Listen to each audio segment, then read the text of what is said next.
Hey guys, welcome back to our YouTube channel Login 8. Today in this video I am going to show you how to add family members in Facebook. To add family members in Facebook, you need to first open your Facebook application on your mobile phone. Make sure that you are logged into your account. Now here you'll be taken to the home page. Now tap on your profile on the top left corner. With that, here you'll be able to see your profile. Now, down the details, you can see the option of See Your About Info. Tap on See Your About Info. Now, here you can see Your About. Now, scroll down. Then, here you can see the option of Family Members. Tap on Add Family Member.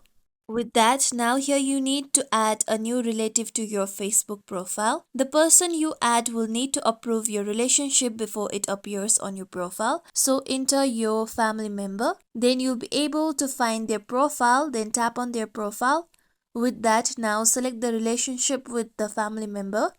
After that, choose whether you want the public to see it or your friends to see it. You can choose the audience for the post. The audience you select determines who can see your connection. With that, tap on Save option. After tapping on the Save, the person you have added will receive notification to approve or deny your relationship. Once they approve it, your relationship to that family member will appear on your profile. This is how we can add family members in Facebook. This is it for tutorial everyone. Hope this tutorial was helpful to you all. If you like today's tutorial, make sure you like, share, subscribe to our YouTube channel for more tutorials like this. Thank you for watching.